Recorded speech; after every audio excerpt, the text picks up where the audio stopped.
My name is Max Yale, and I'm your Speaker's Officer this Michaelmas term. It is my utmost honour to welcome to the Chamber today the UN High Commissioner on Human Rights, Michelle Bachelet. Prior to her current appointment, Ms. Bachelet was President of Chile on 2 occasions, from 2006 until 2010, and from 2014 until 2018. She's also served as Health and Defence Minister and as the Executive Director of UN Women. Ladies and gentlemen, Michelle Bachelet. Thank you.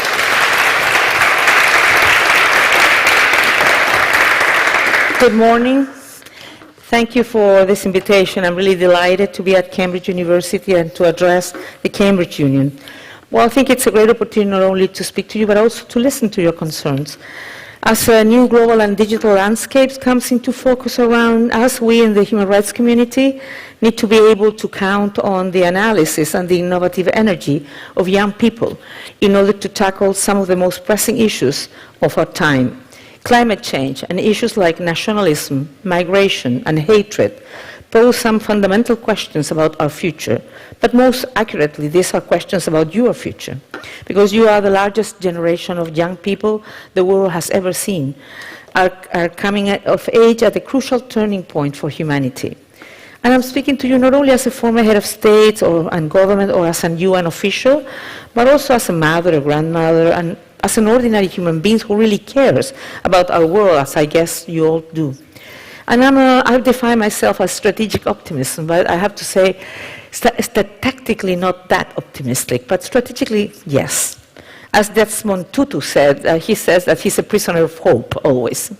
I know that Desmond Tutu was here once. Well, I know that if we're going to try to shape better policies to meet these global challenges, we need to believe that success is possible. So let me begin this discussion by emphasizing that, yes, we can meet these challenges. Generation after generation, men and women have devised choices and decisions that have allowed us to move forward to progress. Nations have given the right to vote or full participation to a large number of people who were previously deprived of those rights, including for many of our countries, to women, half the population. Some countries have brought millions of people out of poverty and enabled their access to higher education, quality health care, and greater dignity. There has been enormous gains for the cause of human rights. They were achieved in the face of tremendous difficulties, political, economical, social, and cultural. And they have strengthened our societies, opening the path to progress in every area. It will not be easy, but I'm certain that this is not a time to lose hope. It's time for engagement and common purpose. So let's look at some of the main challenges that we face and see how we can try to address them with solutions that are sustainable but also effective. Climate change. Let's first talk about climate change, which affects every person and every region of the world. We know that if current trends continue, and until now current trends do continue, we haven't yet got the pace to really ensure that we will be able to tackle climate change. And we know that if these current trends continue, the implications for human rights will be catastrophic. Already, climate shifts are driving a sharp increase in global hunger, which according to FAO, Food and Agriculture Organization, has increased this year for the first time in a decade, global hunger. In many nations, chaotic weather patterns and other elements of the environmental emergency are already reversing major development gains, are exacerbating conflict, displacement, and social tension, hampering economic growth and deepening inequalities. Today, in the countries of the G5 Sahel, in Africa, you see great disputes, conflicts, and killings among communities of herders and farmers, for example, because of the scarcity of water or the scarcity of land. The economy of all nations, the institutional, political, social, and cultural fabric of every state, and the human rights of every community are under threat. But as in every disaster, those who have least are the most vulnerable to harm. Unless there is a significant shift in policies, climate change is likely to deepen inequalities. So being a strategic optimist is not about cultivating illusions. It's about clarity.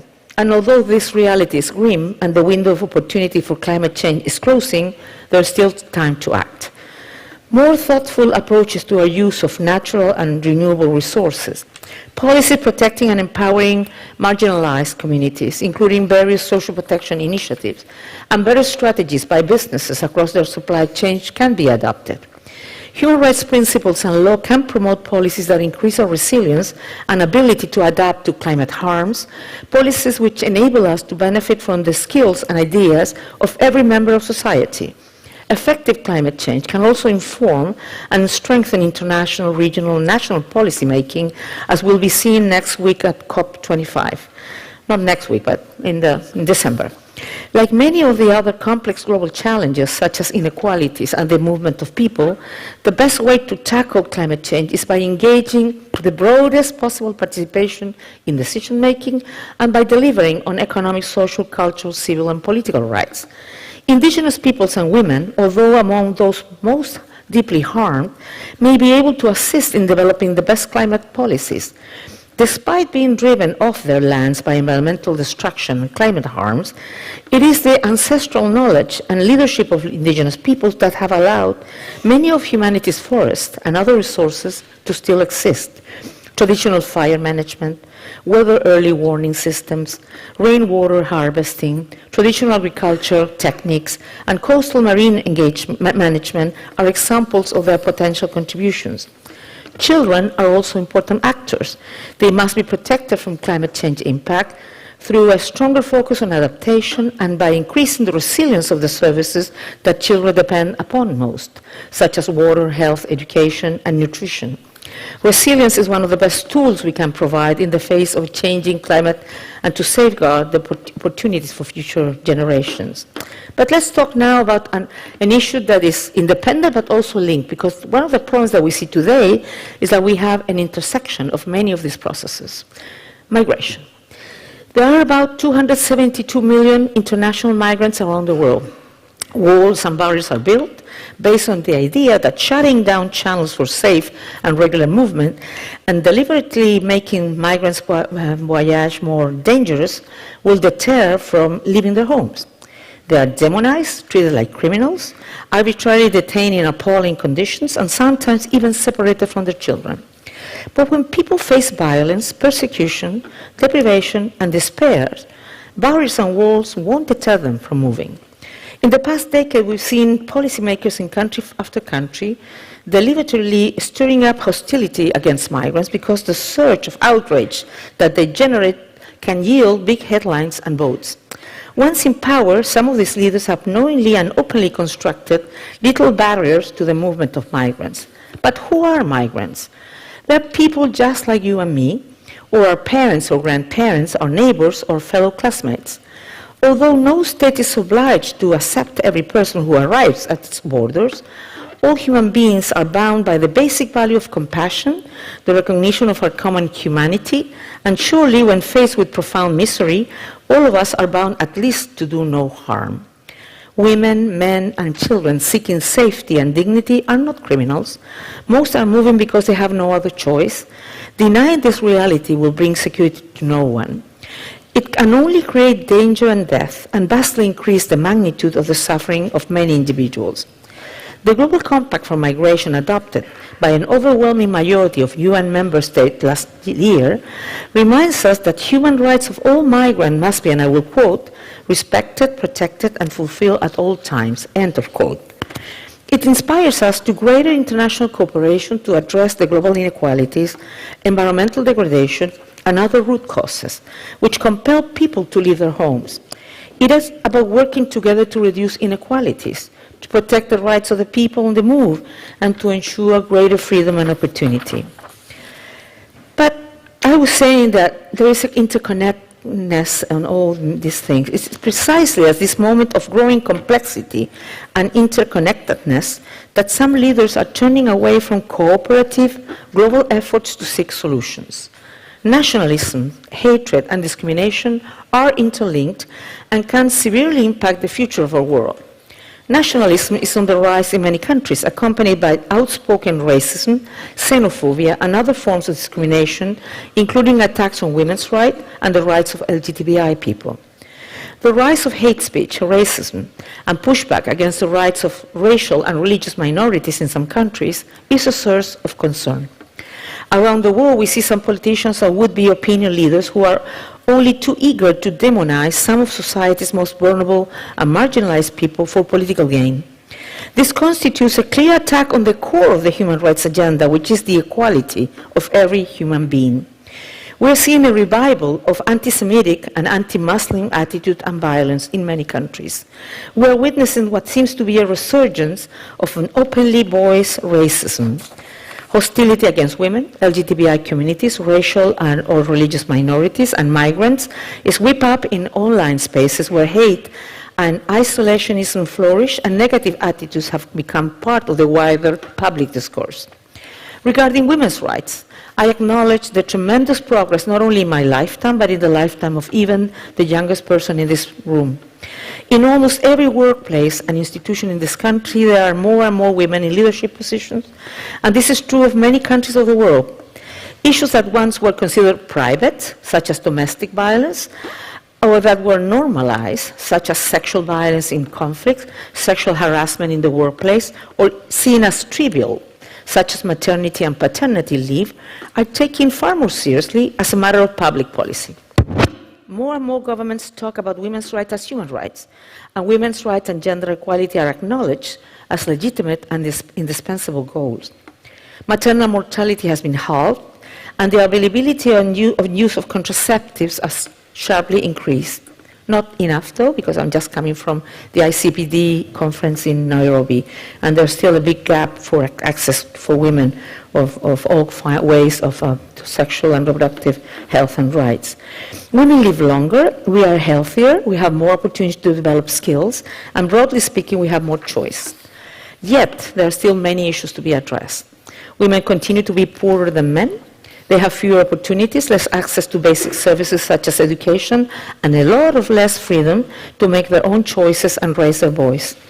Let's pause to recollect that women's activism had driven enormous human rights progress for everyone, in every kind of movement for human dignity and equality across the world. And yet, this is once again becoming a very arduous challenge. It is deeply troubling to see that instead of moving forward, some governments and many lobby groups are pushing back on women's rights. The isolationism and divisiveness which we have seen gaining ground in a number of countries frequently begins with pushback against rights for women and a return to law and social attitude we thought we've left behind. In several states, we're seeing attempts to pass laws or enact policy changes aimed at controlling or limiting women's freedom to make choices about their lives, included but not limited to sexual and reproductive health and rights. There seems to be a renewed obsession with controlling and limiting women's decisions over their bodies and lives. We have got to come together to end this injustice. We need to mobilize, we need to stand firm, and we need to advance. The same goes for the recognition of the equality and rights of LGBTI people.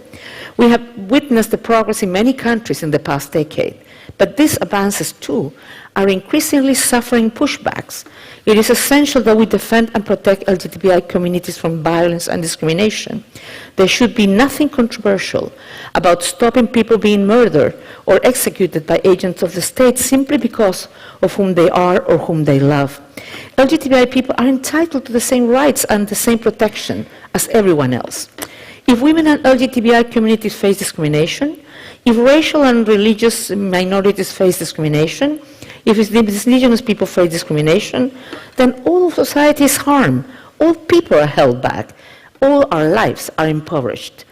As I pointed out earlier, public narratives about migration and asylum are also object of misinformation as well as xenophobic and racist attitude. It seems to me that what is powering this new force of hostility, divisiveness, and rejection of cooperative global processes is the alienation and dissatisfaction with leadership that is also being expressed in today's protest movements. So again, this heightens the urgency of addressing the perception that the state and its institutions do not listen, do not care about people's ordinary life and their access to what should be their rights. We will not solve our problems in isolation. To be sustainable and effective, solutions to complex global issues like climate change, global inequalities, the mass movement of people, conflicts, or epidemics must be cooperative. And they must uphold human rights, the right to equal protection to the law, the right to life, liberty, and security of person, the right to education, to health care, food, shelter, and social security, the right to be free from any form of discrimination, the right to freedom of expression and the right to privacy, the right to freedom of thought, conscience, and religion, the right to due process and fair trial, the right to be free from torture and from unlawful or arbitrary arrest or detention. The force of these and other fundamental rights binds us together as human beings, regardless of our sex, race, belief, sexual orientation, nationality, migration status, or any other factor. Respect for these core values and principles is a moral imperative, but it is also a very pragmatic and practical way, perhaps the only way, to generate truly sustainable development in societies that are peaceful and strong because they are fair. The world faces many hard challenges, challenges too big for one country, challenges that don't comply with borders, challenges as immense as climate change, which threatens all of humanity and all human beings. They are separate issues, but increasingly intertwined, forming tight knots that strangle our ability to seek effective and productive solutions. I am convinced that human rights have an essential role to play in undoing those knots, creating new spaces for dialogue and shaping policies that right the wrongs that are being doing, We need to build broader, safer spaces for civic participation and strengthen civic engagement. And within those spaces, wherever is possible, we need to come together and strive actively for better policies, and we need to push for them. We need to stop working in silos as human rights advocates. We need to find common cause with people working on the environment, climate change, and sustainable development. We need to build new partnership with businesses, with trade unions, with religious groups, with educators and others, to expand the constituency for human rights, ceaselessly searching for new approaches, new strategies, new partnerships, new ways of working. It is not easy to forge agreement between diverse groups, but it's essential to shaping a better future, your future. So above all, I call on you not to give in to hopelessness. Well, I have to recognize some days things look very, very not happy, not shiny, like today is a shiny day. But I never lose hope. I do try to remember always what Archbishop Desmond Tutu said. So I would say we need to look within ourselves, recognize your values, your principles, and your hope, and act on them. Stand up for human rights, get involved. We need you. Thank you.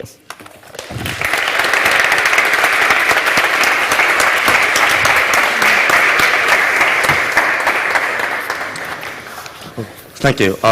We just have a few questions before we move on to audience Q&A.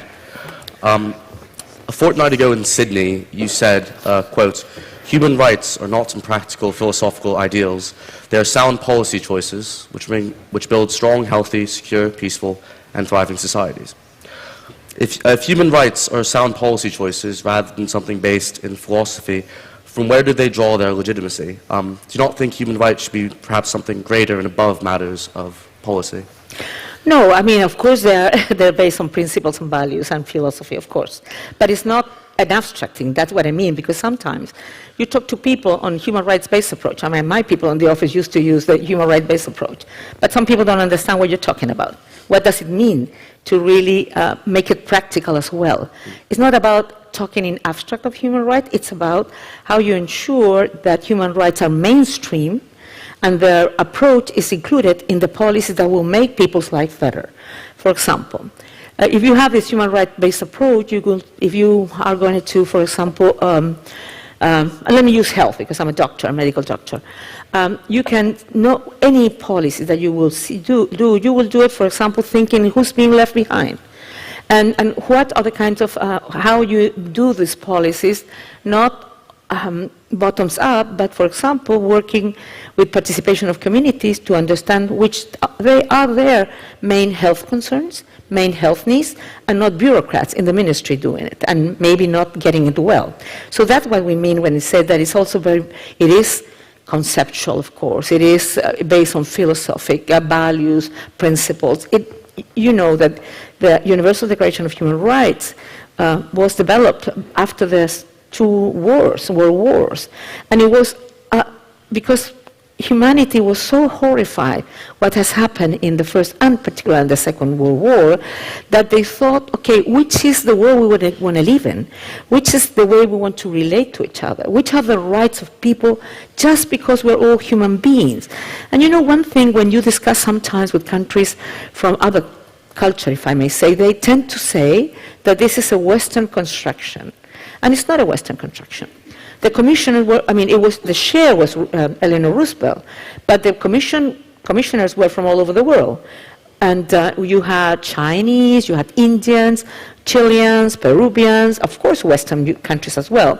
And it's interesting to say, because at that time, the word that everybody will use was the right of man, because it came from the French Revolution, les droits de l'homme. So they wanted to put in the Universal Declaration, les droits de l'homme, but in English or Spanish, whatever. And there was this Indian feminist who was a commissioner who said, no, if you include there the right of the l'homme, government will use it against women. So that's why if you read, there are a couple of articles maybe a little bit like that, but the main Universal Declaration speaks about human beings. And that means that we're all included in all our diversity in all aspects of life. Okay. So on the Universal Declaration of Human Rights, so as you say, it was agreed upon, it wasn't just a Western construction, agreed upon by people throughout the world. But of course, those that wish to ignore certain aspects of it still do claim this idea of Western construction, therefore that it wouldn't apply to them. In practice, the UN often does have to work through some of these countries which may disagree precisely on what human rights entail or how to put them into practice. In your role, how do you reconcile with these differing views? Well, the first thing is that in my position, first of all, is the role of states to respect, promote, and protect human rights. So, of course, we work a lot with civil society that supports the work at the ground, that they sort of denounce situation of human rights, etc. But we need to engage with governments because they are the ones who are responsible. Governments, parliaments, a state, judicial system. So they are responsible to develop the policies, the laws, the frameworks that will ensure that human rights are respected at the country level. Because we need people to receive those benefits of respect of their human rights to be respected. So what do we see in the world? First, the so-called cultural relativization of human rights. No, that's not my culture. You don't understand my culture. So we said, okay, so then slavery should be continued. If slavery was a reality many years ago, societies evolve. And culture also evolves and finds what is the right thing to do or the wrong thing to do.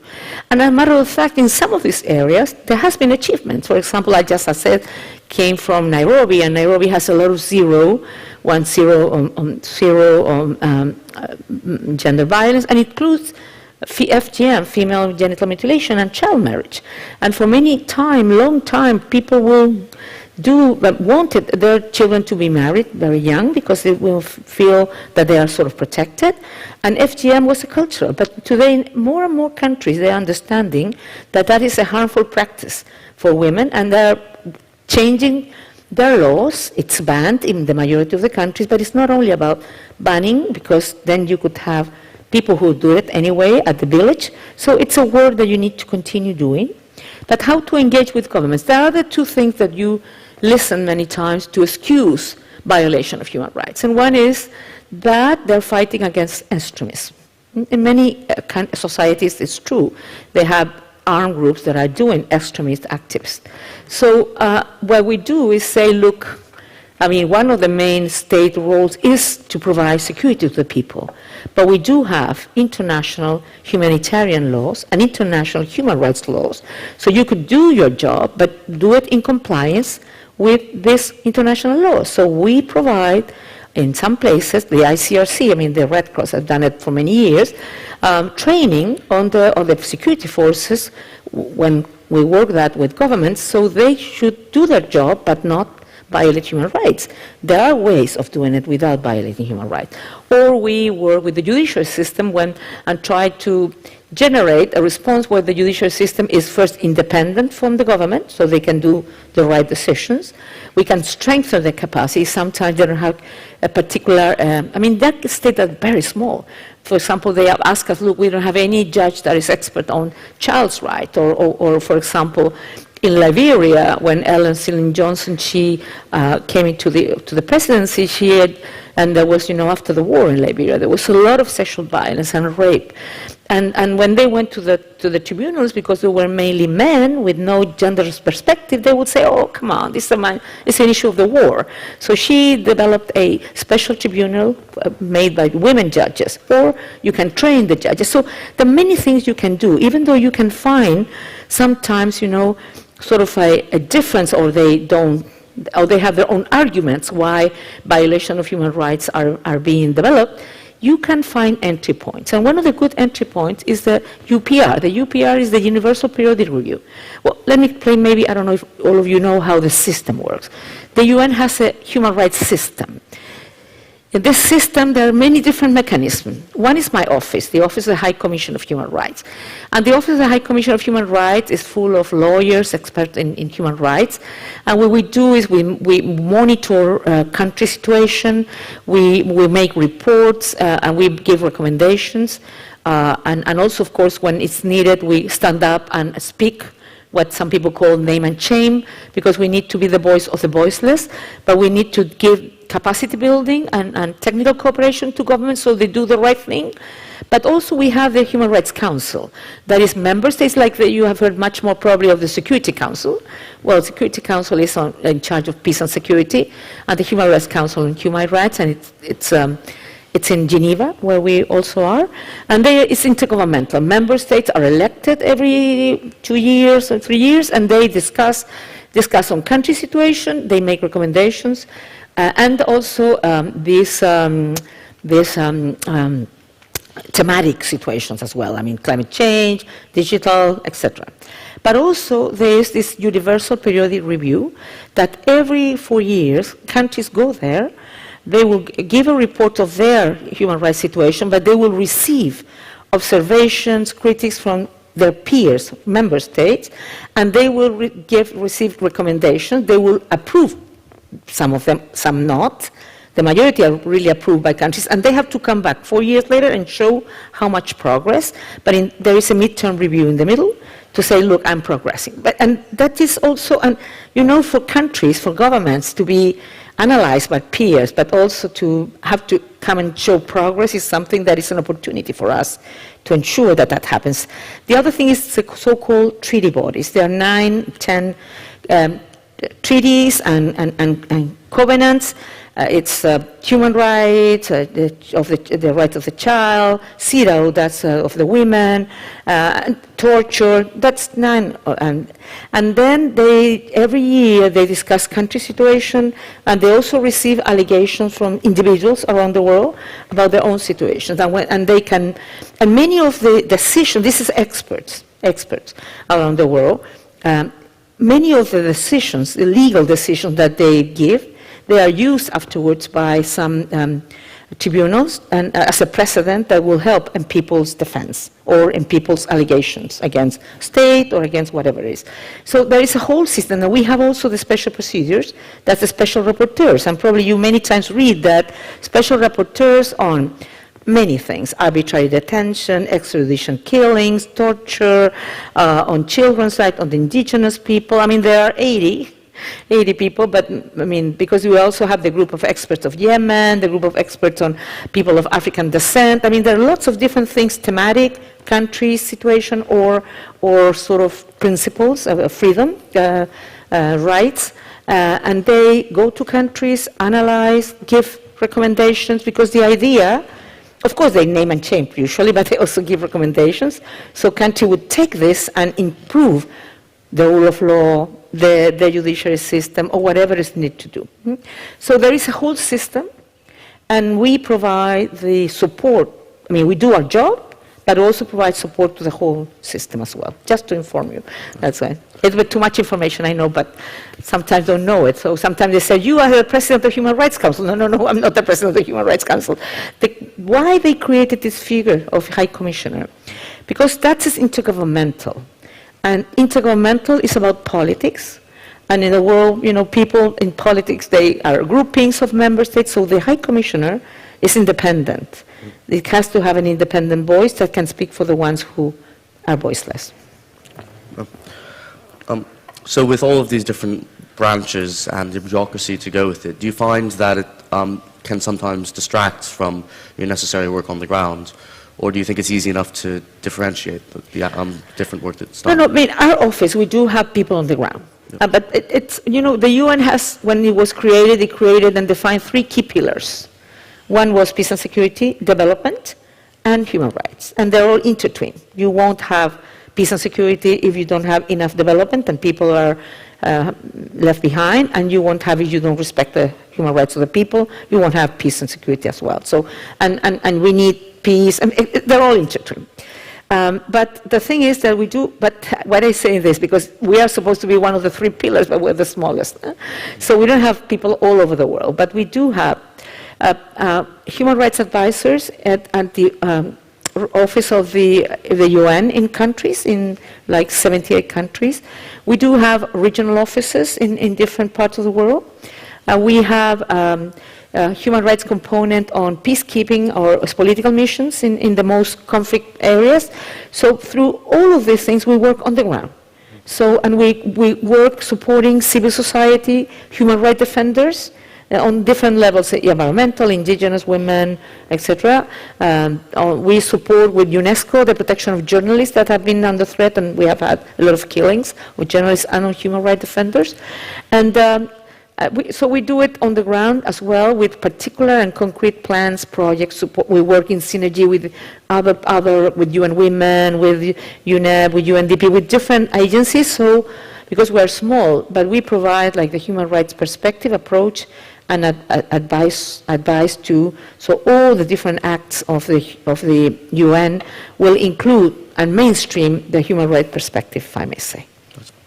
You discussed how you view women's rights as an essential part of human rights, and you brought up kind of a lot of the issues significant to achieving greater women's rights. So, what particular gender inequalities and issues of women's rights do you view as the most demanding of action? What do you prioritize? Well, I think all that what is linked to women's empowerment, it's very important because, for example, if you have a woman who is a victim of violence, if you don't empower her, if you don't give her economic autonomy, the capacity of making decisions and getting out of that place and building a new life, or if you and you have to have shelters where they can give protection and so on, but you need to empower women. I mean, women are very powerful, but you need to give them, to enable all the conditions that they can really thrive. But also, in particular, in many parts of the world, there are still many women dying because of birth or because of abortion, that it's unsafe abortion. So that's why we do believe that ensuring women's rights includes sexual and reproductive health and rights, that they should have access to contraceptives, to parental planning, and they should, the ones who decide whether they have children or not, how they space them, etc., etc.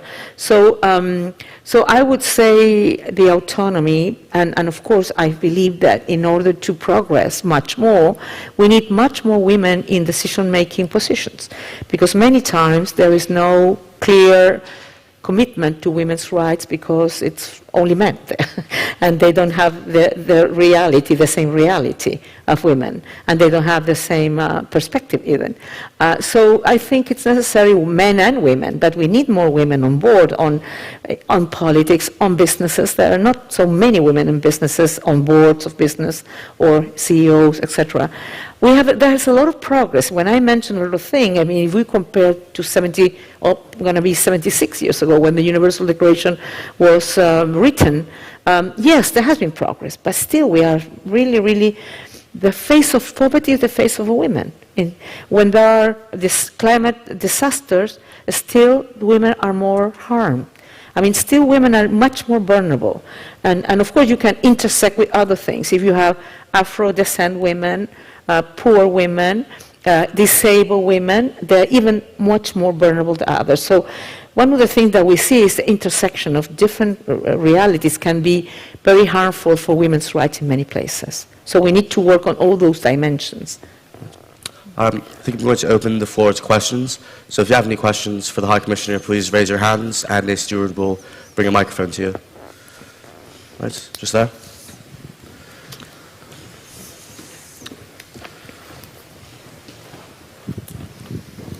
Hi. Thank you very much for your talk. You mentioned that the climate crisis would bring forth new challenges in terms of human rights. And I wanted to ask if you could go into a little more detail about where and on what timeline and in what form you expect those challenges to manifest, and what your role and the global community's role might be in dealing with that. Thank you.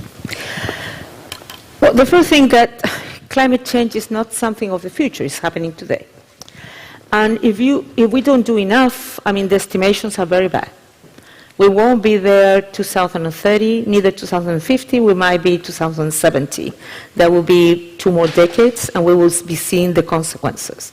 But if you go, for example, to small islands, they already have, the ocean's level have risen, and many of the coastal areas, people have been obliged to internal displacement or to migrate to other countries. So many of the pressure of migrants, it's a linkage of issues, poverty, climate change, conflicts. On the other hand, we know that what needs to be done. So that's one of the things that we're not dealing here. I mean, when Ebola appeared, nobody knew what Ebola was. So it was like the response was slow, many people die. But on climate change, there's a lot of expertise. I mean, the incredible thing is that in 1950, in this country, they were talking about climate change. I mean, we're not something, it's been for a long time, but it was not acknowledged. So, but now we don't have much time. And that one of the things that we need to do is to accelerate action on mitigation, on adaptation, on resilience. But if we do not have for example, we need to ensure that to diminish fossil fuels. We need to protect oceans, because oceans are really important in terms of the temperature. We need to increase natural parks and protected area. We need to protect our biodiversity, and so on. And everybody knows what needs to be done. And for some countries, maybe today is not so clear, but let's see what happened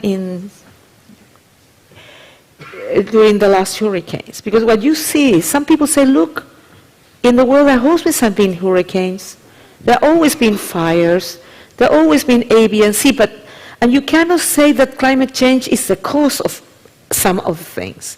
But what we can say is that the magnitude and the frequency has increased dramatically. I mean, hurricanes have always been in the Caribbean, but the last that we saw, and that this level of destruction, something never seen. Or in Mexico, sometimes in 3 months, 7 hurricanes. Or fires that really have the dimension, because it's linked also with drought or floodings in other parts of the world. So I would say we are seeing clear signs of climate change, and that is affecting usually the poorest, the most vulnerable, the women. That will include food insecurity, it will include hunger, and that will mean migration. And let me tell you, even when you see the situation of the caravans in Central America, usually people say, oh, well, this is because of poverty and insecurity. Yes, it's true. But there's also climate change, because, you know, many of those people work there in coffee, collecting coffee, but there came a virus that is linked to climate change that affected. So many people lost their jobs, so they wanted to look for another opportunity. So I don't know if I answered your question, but there's a lot of things happening today and I mentioned the herders and the farmers in the Sahel countries. I mean, Mali, Mauritania, Niger, Chad, Burkina Faso, And they're killing each other because they are fighting for the same land, whether they make agriculture or whether they have their animals there. So we are seeing today lots of problems, conflicts that are linked to that. And unfortunately, if we do not do the right thing, it will only be worse. So that's why it's so urgent. And one of the things that amazes me, because I think that young people like Greta Thunberg and others, so many that are following this, and then they are so mistreated by the people. They bully her, and they say that she's A, B, and C, and of course, I think it's so good that young people raise their voices, because it's your future, and it's your present, not only your future, it's your present. So we need voices to be heard, and we need leaders not to come up and say the right thing, beautiful speeches. I heard that many times, but we need action. We need to walk the talk, and I think it's important in every country to push the ones who make decisions to make much progress. Business, I mean, we do have business who understand the issue and are pushing for a green economy, a blue economy. It doesn't mean that you are going to lose everything, but maybe if you don't do the right thing, you're going to lose everything as well. So we need, because this planet is this planet, we don't have elsewhere to go. Maybe someday we can go elsewhere, but we don't want to leave the planet. So we need to improve it, to make it healthy, and we can do it still for some time, not for always. Other questions? Take them from this side. Over there.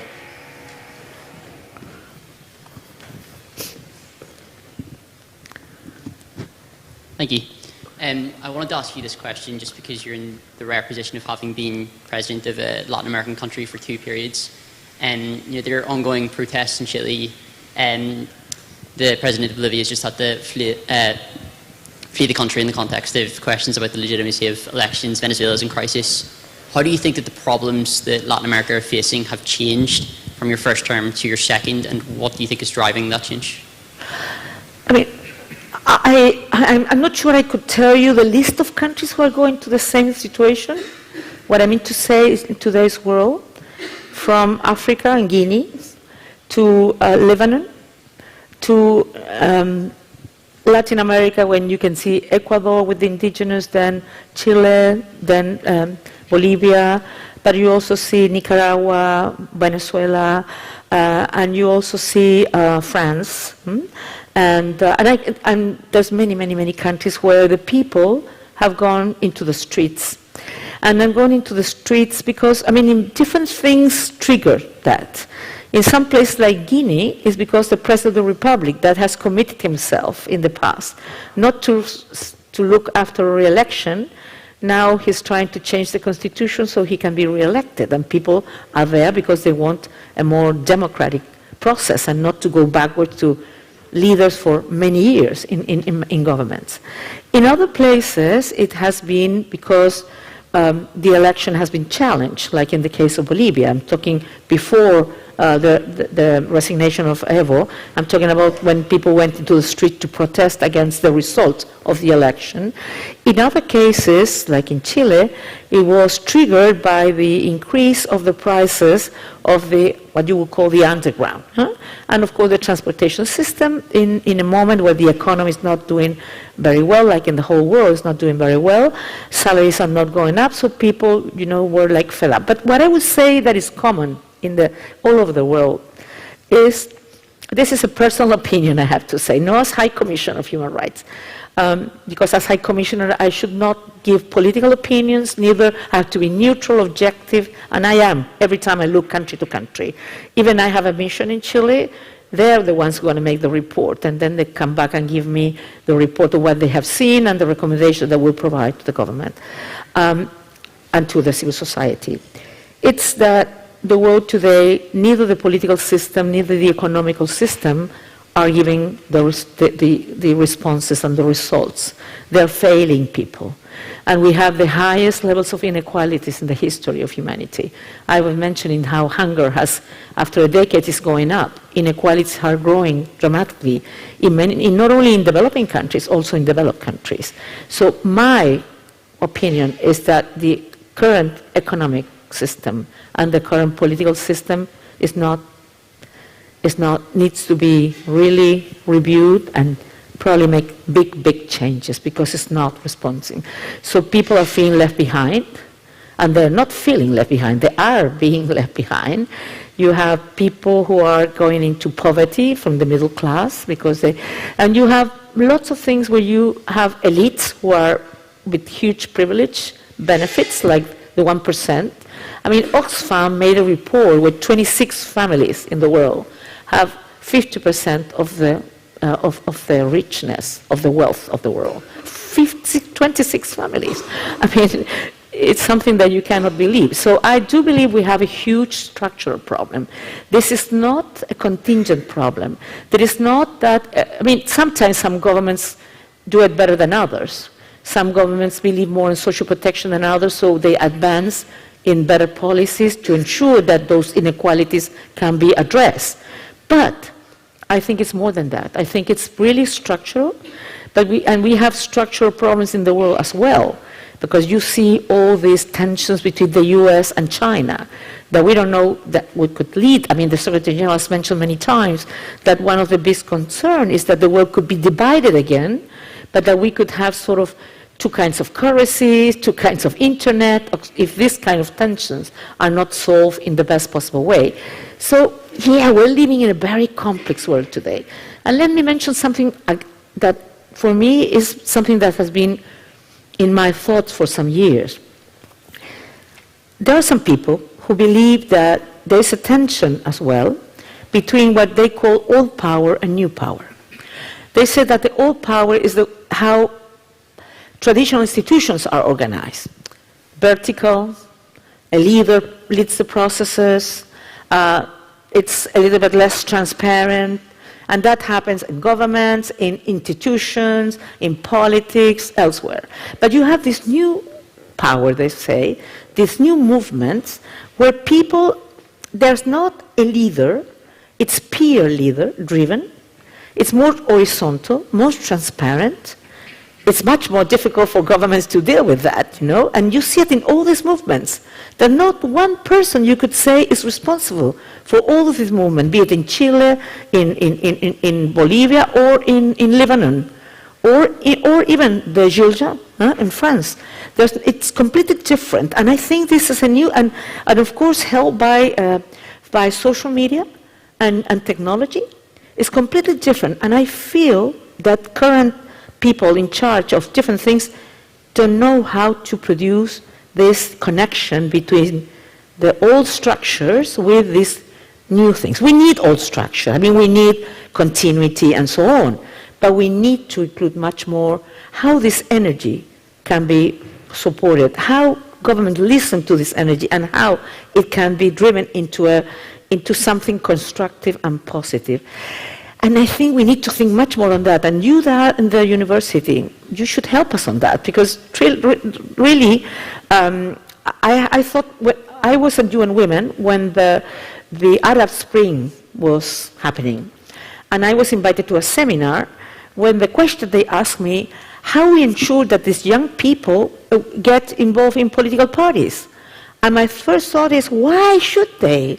I mean, why should they be in political parties? Why do we don't understand that people could have movements, different ways? We don't need to always have sort of some traditional way of people being able to speak out for the rest. And I think this is something we are not yet there. There's so many things on the world has changed. The way people, through technology or others, connect to others have changed. And I think people who are in charge on different levels are not aware of that yet. And I hope somebody asks me about digital and artificial intelligence, because I have a lot of things to say about that as well. Take another question. So over there. The last thing, anyway, in all these cases, we're pushing for dialogue and a peaceful solution to all of them. Firstly, I'd like to say I'm honoured to be in your presence. But during your visit to Malaysia on October the 5th, when you condemned both sides of the conflict in Hong Kong, what was your rationale behind this statement, and what is the UN willing or able to do to intervene? Well, we have been making a lot of public statements on Hong Kong. We believe that there is an urgent need for dialogue on the main issues, because we have seen violence from protesters as well, but also response of police that, they have 5 months already? 5 months, I think? And there has been, but there is an increase of the violence, and we're really concerned about that. So we have been working, calling on the parties on trying to continue through a political and peaceful dialogue to solve the differences they have or the concerns that they have.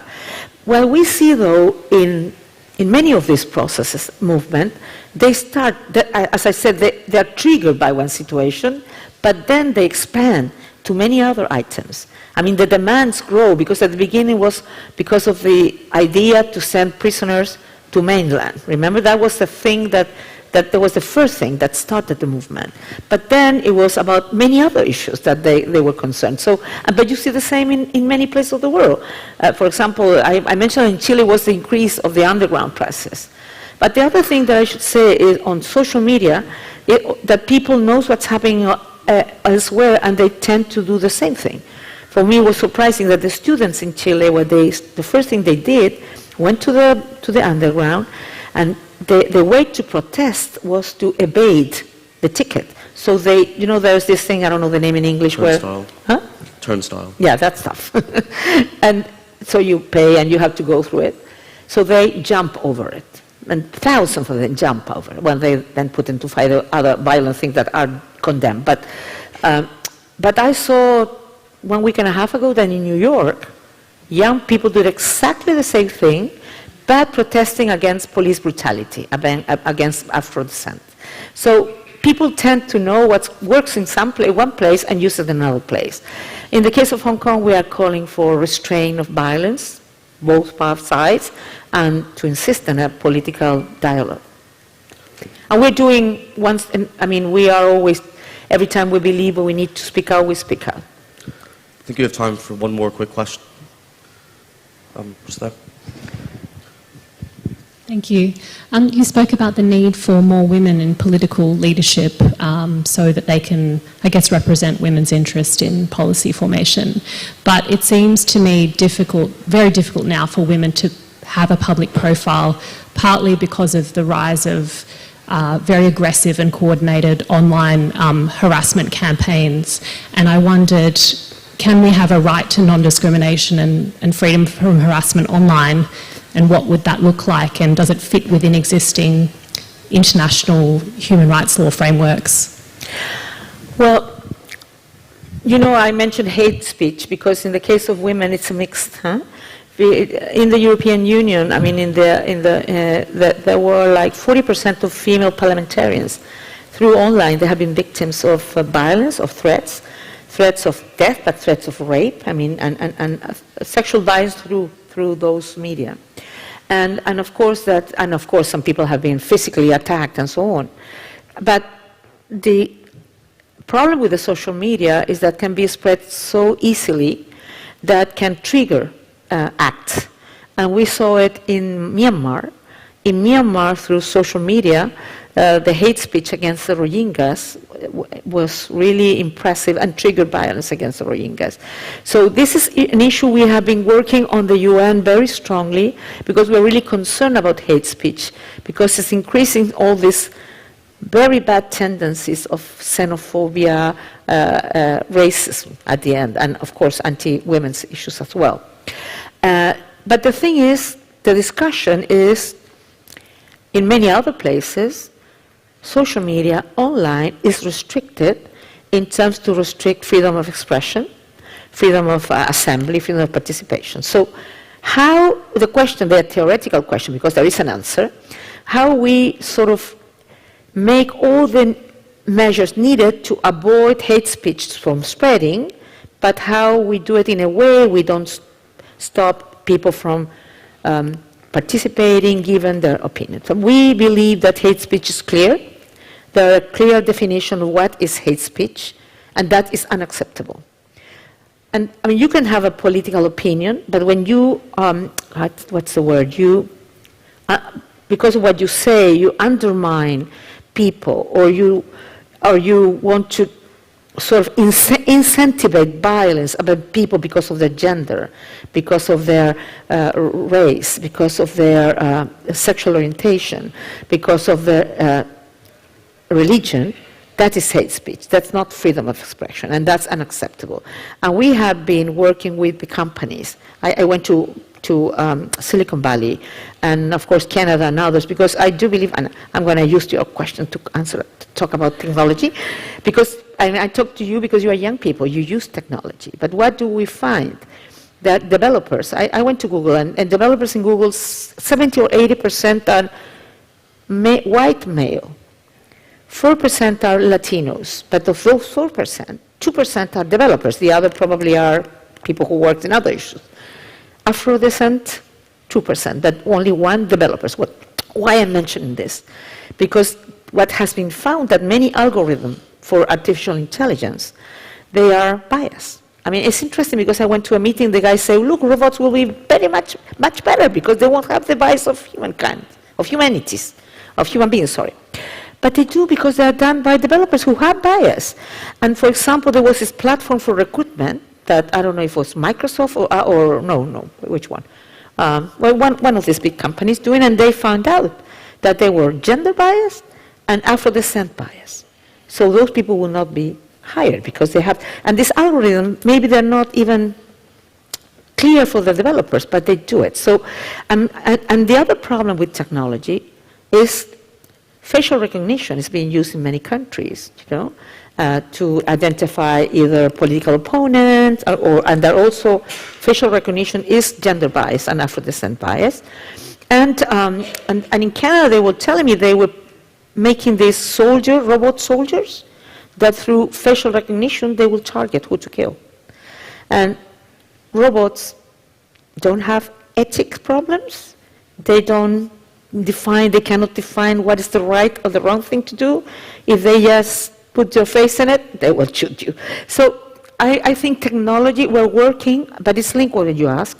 We're working, thinking and discussing in the UN that the UN should be a convening power for public sector, private sector, the academia, civil society, to look on how we make some regulations, because regulations are needed, because the industry is working too fast and the world is not working as fast as. And we might need to include human rights perspective, not when the product is ready, it's before it's developed, before it's designed, to avoid human rights violations. But of course, there's not much appetite on regulations, on treaties. And of course, businesses want to have rentability. That's the main thing for them. But we're trying to find out how could we all bring together to make a solution on this, that it can be new products, because technology can be fantastic for the life of people.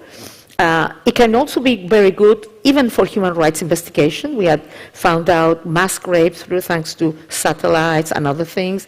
We could help probably in the treatment of many diseases through technological advances and so on. But it has that dark side that can produce, harassment, that can produce trigger violence. I believe we need more women everywhere. It's easy to say, not easy to do, but I believe it needs women to get more involved, and we need men on board. Because usually when I was at UN Women, they will organize meetings with women, all convinced, and that's why it was developed the He for She campaign. And on the other hand, now in human rights, I'm always with civil society, all believers on human rights. So that was, I was mentioning my words that I have asked myself, okay, we're in a moment on the world where there is a pushback on human rights. So how we push back the pushback, but also we move forward.